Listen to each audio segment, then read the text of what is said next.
Tonight I invite you to unwind and relax and become a little spaghetti with me. I have had a very physically intense week and I just want to be a little noodle in both serious ways and goofy ways. Whenever I stretch at home, I like to keep it nice and goofy and casual. So please, if you are feeling tense or stressed, join me and sit yourself down somewhere comfortable and have a good stretch, or just lay in bed. I watch a lot of massage and chiropractic and stretching videos because I get vicarious relaxation through it, you know what I mean? So if that's the mode that you're in, then please just relax and sit back and enjoy.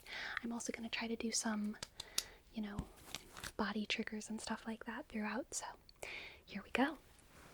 I'm gonna start with the old classic of stretching my legs by flopping over like this. This feels so good, and whenever I do this, I like to I can wrap my hands like around my feet. So I like to put my hands over my feet like this, and then I do like that with my feet, and it kind of changes the stretch on my back, I guess, and it feels really nice. So I flop over, oof, and it's a nice calf stretch as well, to kind of pull one foot back at a time. And right now I'm focusing on bringing my chest to my knees, but yesterday was leg day, and leg day is also kind of low back day. I do some deadlifts and stuff, and so my back feels a little bit tense, and if I want to get more of a stretch and open up this back space, I instead kind of fold myself. I think of folding myself open on the back, closing the front and opening up the back. Oof. Which is kind of the opposite of what people consider good posture a lot. Good posture is pulled back in the front, or pulled back in the back and then open in the front. But it really feels good to do that kind of little reversal sometimes, in my opinion. Alright, next I want to stretch my glutes a little bit and the side of my leg. My favorite ever glute stretch is one that I learned from a fellow theater girl in college, and it's where you bring one knee up and then you put the other knee like this, and then you sit yourself down. So I don't know if y'all can really see. This is how my legs are. This is how my legs are. This is how my legs are. This is like this. And then I bend over. And doing this is like a ritual that I do almost every day. This is really one of the stretches that I do almost every day because I feel like my glutes are probably one of the things I work the most at the gym, so they always need a good stretch to unwind. And I like having rituals that feel good on my body. Sometimes I feel like life is all about accumulating rituals that help stave off the terror of free will. And recently, at about bedtime minus 2 or 3 hours, AGZ, today's sponsor, has been my ritual of choice. It comes in 3 flavors: chocolate mint, chocolate, and mixed berry, and I genuinely love the taste of the chocolate mint. It's very smooth and light. It's not heavy like hot chocolate, and it also doesn't taste leafy green, I promise. It's minty green, but it also mixes great into water, and I've even tried it in ginger tea before, and that was delicious. I kind of want to try and make AGC boba tea sometime because I have these fat straws, but that might be too gnarly. AGC is a melatonin-free formula with clinically studied herbs, adaptogens, and minerals that support the body's natural sleep cycle. AGC is designed to help you wind down in the evening and wake up feeling refreshed. It's an especially excellent source of magnesium, which I usually have nausea issues with whenever I take magnesium as a supplement, but not with AGC. No nausea. Every serving of AGC contains 250 milligrams of highly bioavailable magnesium, providing over half of your daily value, which means I'm getting at least over half of my daily value. Bless. I usually add 1 packet into warm water because I just like things warm at night, but tonight I did it with ice because recording is a warm activity. And then I blend it with my AGZ frother to fully dissolve it. I recently went nocturnal for the summer because the sun is my enemy, so when I say I take AGC at night, I actually mean about 6 a.m. And especially for us nocturnal folks, night shifters, nurses, bakers, gamers, these little rituals that keep our circadian rhythm consistent, even if it's off the normal standard, are so important for our sanity. Since taking AGC, I have been sleeping deeply and waking up feeling jazzed and ready to go at 4 p.m., just like how I like it. So if you're ready to turn down the stress and focus on the rest, head to my link in the description or scan this QR code to get a free frother with your first purchase of AGC. I could probably hold that position and enjoy it for like 30 minutes, honestly, but I always feel like I'm gonna do it too much on one side and then bore myself out by the time I get to the other side, so let's switch legs. In order to deepen this stretch, the way that I like to think of it is that I push my foot here further into this leg and kind of try to like lift this hip a little bit, and then you'll get an even deeper stretch. And this is really stretching like that side glute.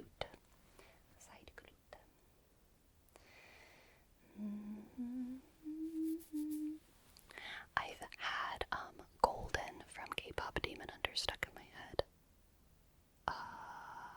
for like a couple months. That's a joke. For like a day. And it's really persistent. It's very persistent. I have this new recording space here. This space that we're in right now. It's just in another corner of my usual recording room, but I'm trying to think of what I should put on this wall because it's very big and empty right now. It's very big and empty, and I'm thinking about putting some bookshelves right there because I have some extra bookshelves, and of course I have a million books, but I also have a lot of plushies, so I'm actually thinking about putting bookshelves, little tiny shelves, and just putting some of my extra like plush toys and little knickknacks on them, and keeping my books on my other bookshelves the way they are now, because I feel like I have a lot of extra.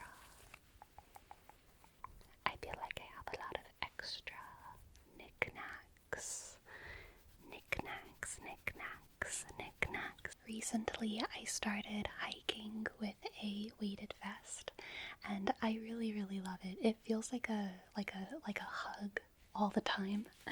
And I go on a lot of walks, and so I think it's pretty good for me, but it's been a really nice workout for my calves, and also I felt a lot of kind of new activation in my quads. My hamstrings have always just been like, relative to their size, stronger than my quads, I feel like, and it's kind of hard for me to get a good workout on my quads sometimes, but I've been feeling them a lot more now since I've been going on these weighted walks, and so I really like giving them like a proper squeezy massage, and I figured out a new hack that I want to share with you guys. And also, it sounds good. It's a very nice sounding hack. I have these little dumbbells that have, little tiny spinny plates on them. And I use it like a massage roller on my quads. And the feeling of like the weight of it plus how it rolls just feels great. So please allow me to demonstrate.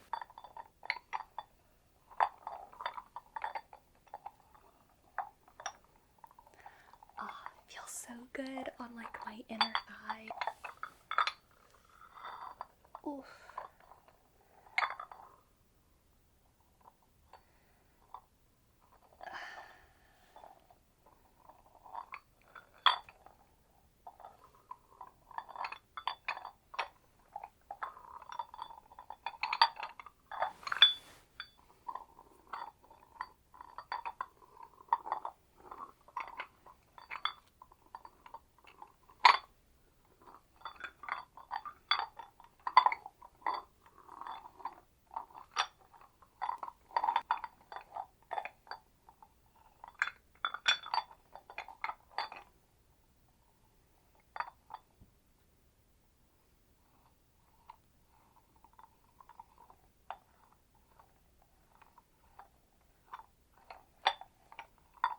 Feels amazing, but it does make my hands smell like iron. My least favorite thing about those dumbbells is the way that it makes my hands smell.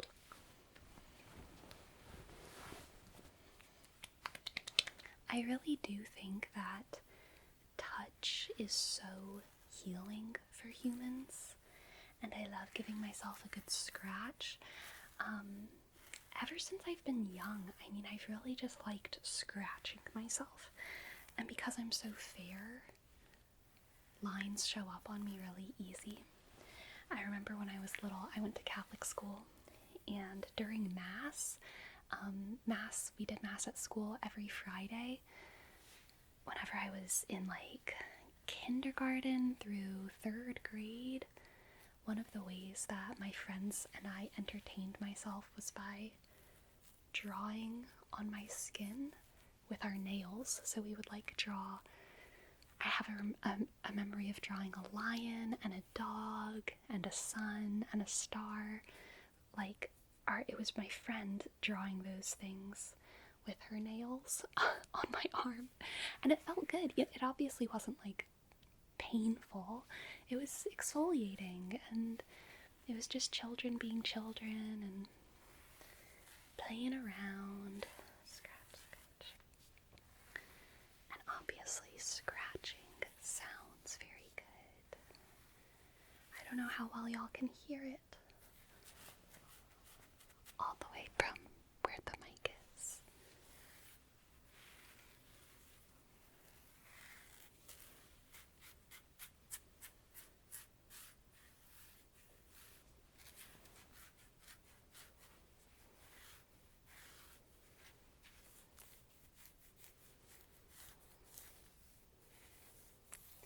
Today was arm day, and I've been going to the gym very consistently now for about 1.5 years, and I started going at all about 2.5 years ago, but I was going, not very regularly at first, and my lower body has gotten so much stronger in that time, and my core has gotten significantly stronger as well. And I can see the most physical difference in my arms, which is like very exciting and cool. My arms have grown so much, and I'm proud of the progress that I've made, but I feel like I can still lift so little with my arms. Like with my legs, with deadlifts and squats and all of that, I'm still able to like add weight or add reps at least once every 3 weeks, it kind of depends on the exercise, but like I'm still seeing improvement. And with my arms, I mean, I saw no improvement for like the first 7 months. And then I finally started adding some like reps and weight, and it was like another like 4 or 5 months. Like my arms, and especially my upper back muscles, like they just do not grow as fast as the rest of me, or they don't get stronger as fast as the rest of me, which is crazy to really see in the form of like numbers and reps. I always kind of knew that about myself, but it's very different having the obvious metrics for it, seeing them right there in front of your face. And of course, when anyone starts to work out, especially when you're a woman, there's a couple people who say, aren't you afraid you're gonna get bulky? Aren't you afraid that you're gonna look like the Hulk? Which, first of all, looking like the Hulk, beast. But second of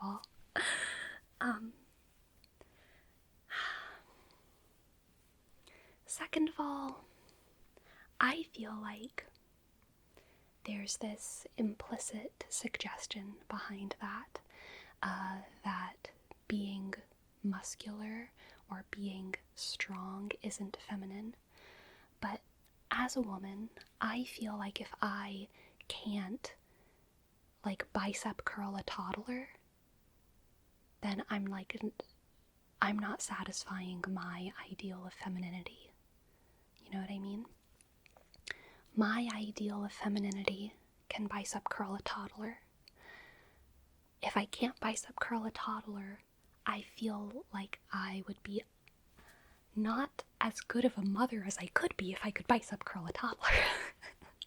And where I am now in life, which is someone who's not a mother, but someone who is in that kind of age of thinking about fertility, I feel like now is the time to build the muscle to one day be able to bicep curl a toddler.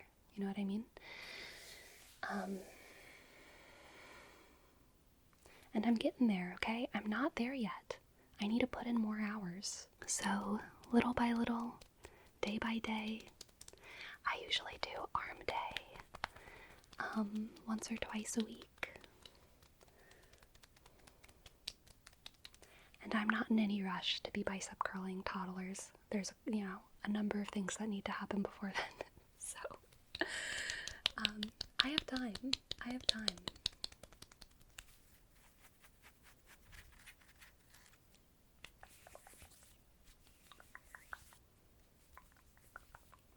One of my favorite stretches is putting my hands like that against the wall. So that's what we're gonna do now.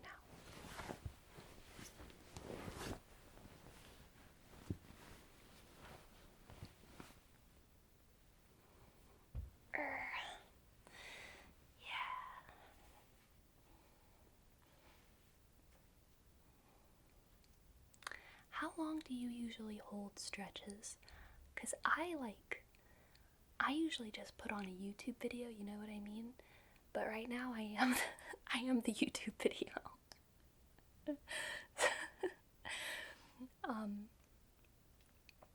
But I feel like I usually hold stuff for almost a minute. I think the standard for it to like be a good stretch is like 20 seconds. That's what the health people say. But I love holding stuff for a long time. It just feels so relaxing to sink into it and kind of come out and then kind of fall back into it. Yes.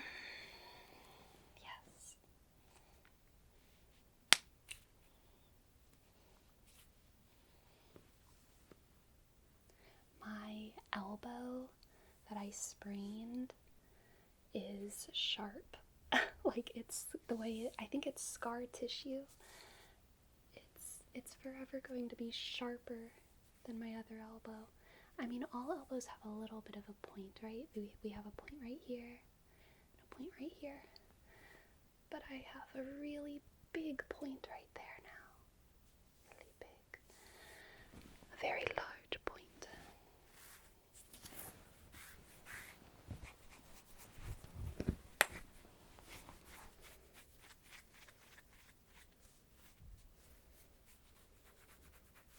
Give yourself a hug. Give yourself a hug.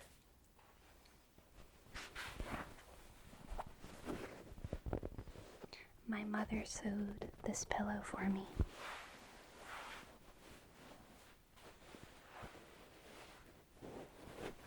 I love the sun detail on it. And I love the bees. Bees are kind of one of my favorite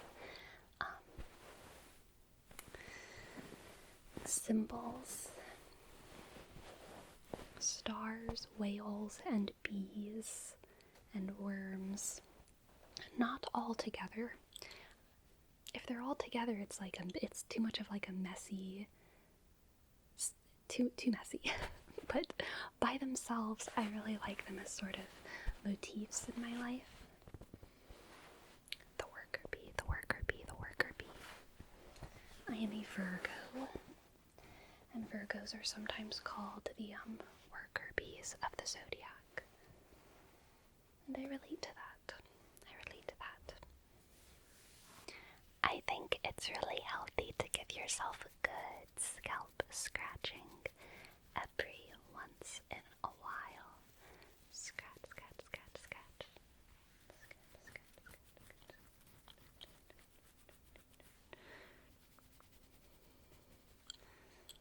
Yesterday, I got caught in the rain while I was walking. And yesterday was hair wash day. But I got caught in the rain after I washed my hair. It was really sad. It was like 3 or 4 hours after, you know? Pretty soon after I washed my hair, I went on a walk. And I got caught in the rain. And so I feel like, I kind of messed me up a little bit, but my hair still feels pretty clean.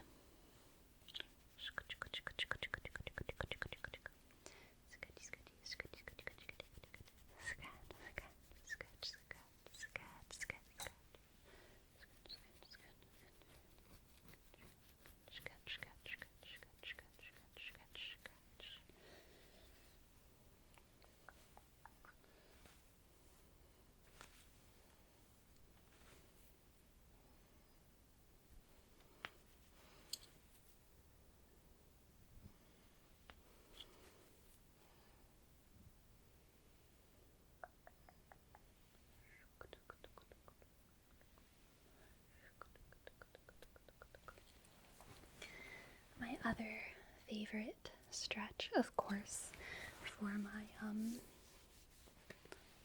side glute, I guess, is this guy where you kind of put your leg like an L in front of you, and then your other leg is straight back, and you bend over, and I always try to turn my chest a little bit into the leg that's bent down.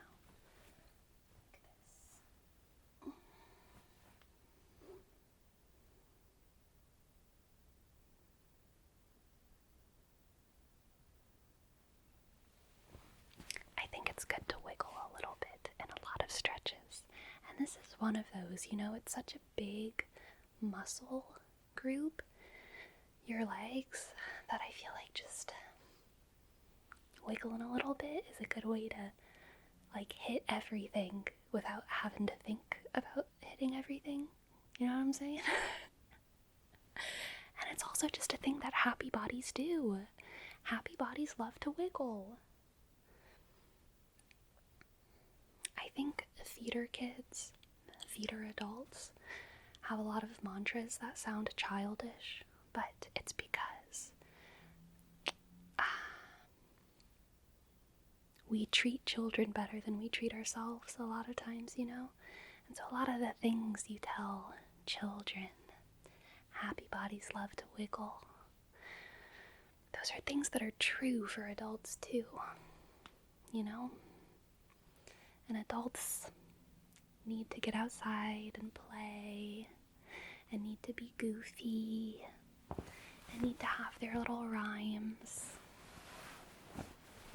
Isn't that why we teach those things to kids, right? So that they'll grow up to be good adults who do those things as well. I don't know.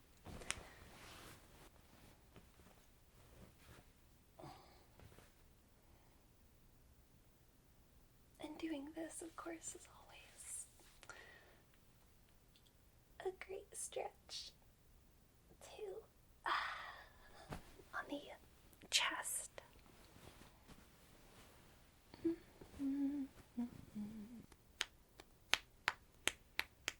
I'm curious what your favorite stretch is. Let me know.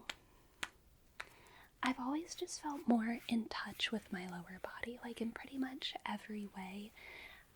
My muscles grow there easier, my muscles are bigger there, my muscles get more sore on my lower half, stretching feels better, I have more coordination, like I just feel so much more coordinated on my lower half than my upper half, and I've always wondered if that's how everyone, or I guess I should say, I wonder if everyone's favored muscles are like grouped together in that same way, you know what I mean? Like for those of you who are stronger on your upper half, do you also get more sore on your upper half? Does stretching also feel better on your upper half? Are you also more coordinated on your upper half? Like, do all of those things always go together? Or are they sometimes separate? Is there anyone who's more coordinated on their upper half but stronger in your lower half? What does that look like?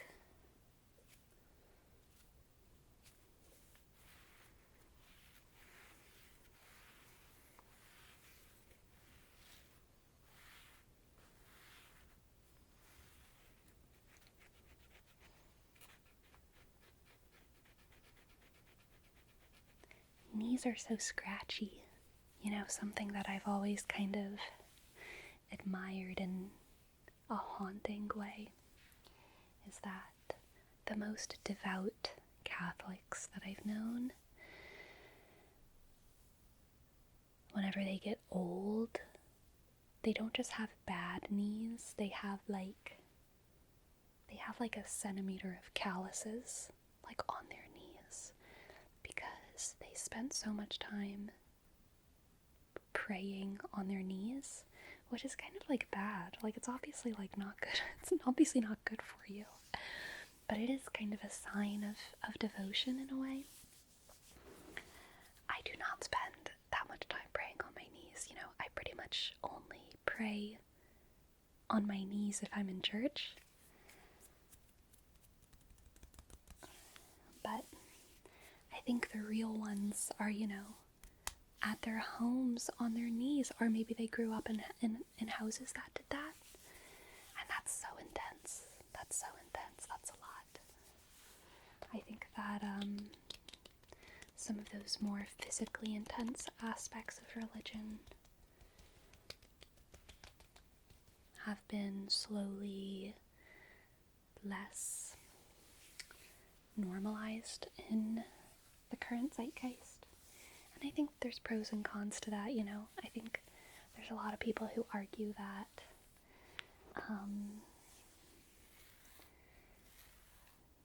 prioritizing health the way that our society tends to do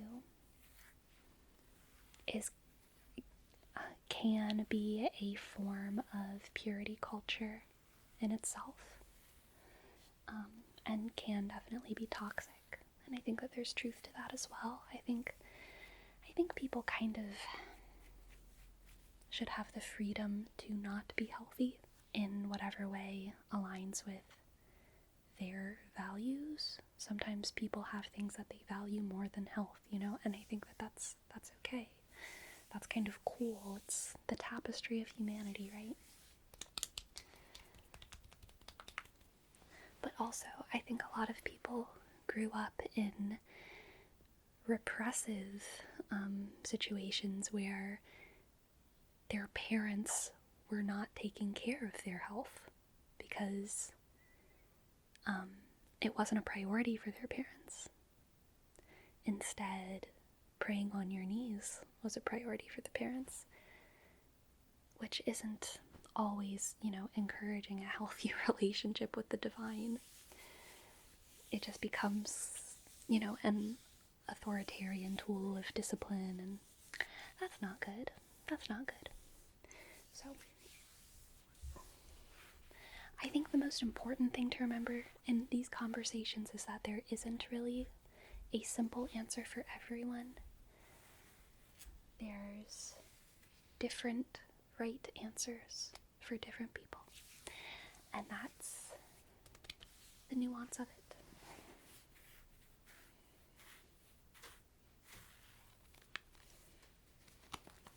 I really love Tiptoe Tingle's body triggers videos.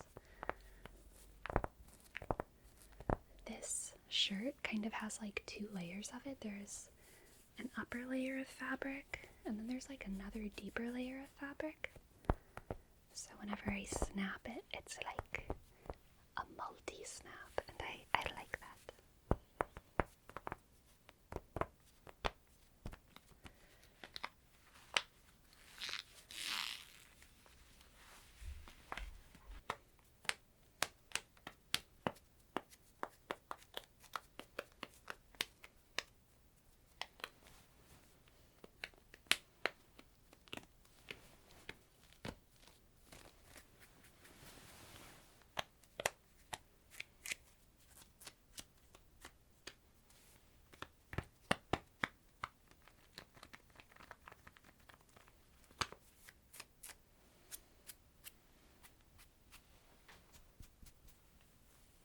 Stretch.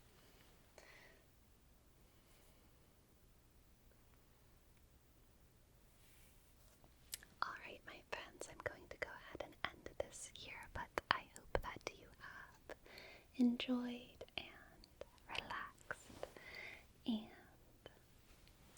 I hope you all have a wonderful, wonderful, wonderful week ahead.